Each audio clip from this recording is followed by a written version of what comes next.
bains de mer sont une activité généralement pratiquée sur une plage, bordant une mer, et consistant à s'immerger totalement ou en partie, par plaisir pour pratiquer la natation, ou pour les bienfaits supposés pour la santé. Histoire. En France jusqu'au milieu du XIXe, des piquets limitent les espaces des bains de mer, réservés aux hommes et aux femmes afin de préserver la pudeur. L'usage curatif des bains de mer est attesté dès le XIVe siècle. Des personnes, mordues par une bête enragée, reçoivent comme médication sur la plaie une cautérisation au fer rouge, puis sont envoyées faire un bain de mer. La mode des bains de mer naît en Angleterre, à la fin du XVIIe siècle, à une époque où la baignade sur prescription médicale se développe comme une opération commerciale. Elle prend son essor au XVIIIe siècle, le long des littoraux anglais et gallois, en même temps que la révolution industrielle, qui favorise l'intensification des loisirs et des voyages, les classes aisées effectuant des migrations saisonnières vers la côte et la mer, qui n'est plus redoutée, mais désormais vue comme attrayante et excitante.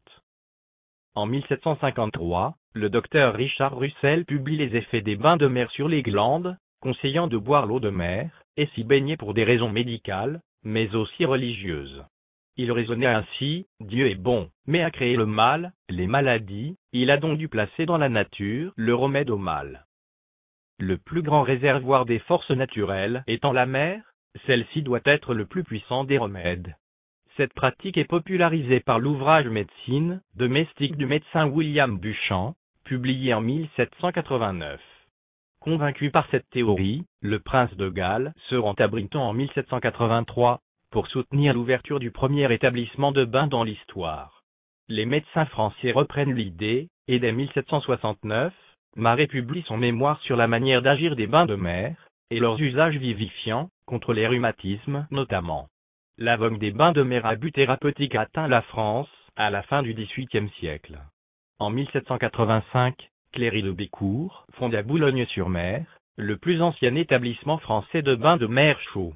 En 1812, M de Paris fonde un petit établissement de bains à Dieppe, transformé dans les années 1820 en un nouvel établissement luxueux, où la duchesse de Berry lance la vogue des bains par ses séjours tous les étés, de 1824 à 1829. Le Croisic est la première station balnéaire de la presqu'île guérandaise. Elle accueille dès 1819 ses premiers visiteurs, attirés par les possibilités de balnéothérapie, d'abord sur sa plage Saint-Goustan, puis celle de Porlin.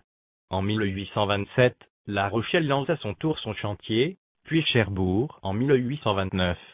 La plage Valentin de Batte-sur-Mer se dote en 1845 d'un établissement d'hydrothérapie. Plusieurs établissements protestants de bains de mer sont créés en France, le centre Hachien de Sète, créé par Corallien Ch en 1847, et le Lazaret, créé dans cette même ville en 1865, par l'Église réformée, ou bien encore, le château du Grau-du-Roi, dans le Gard, conçu par l'architecte Henri Lanhart, qui accueille les colonies de vacances stéphanoises du pasteur Louis Comte.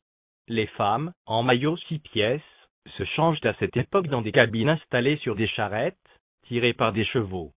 Ces charrettes les amènent directement dans l'eau, jusqu'à 2 mètres de profondeur, où elles descendent par des escaliers, soutenus par des guides jurés, sortes de maîtres nageurs en maillot 1 pièce, assermentés pour ne pas attenter à leur pudeur, et surveillés par des censeurs. Nous sommes en plein délire.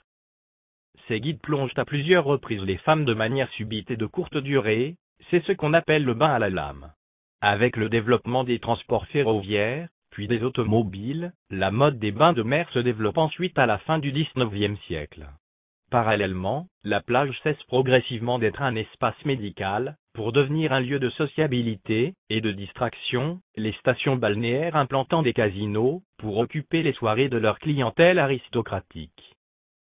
Cette tendance des bains de mer, renforcée tout au long du XXe siècle, notamment grâce à l'apparition des congés payés, encourage la création de stations balnéaires sur la côte atlantique, Biarritz, et en Manche, le Touquet Paris-Plage, ou sur la plage de la Potinière à Carteret, parfois à l'emplacement d'anciens villages de pêcheurs, Audrecel, Ouessant,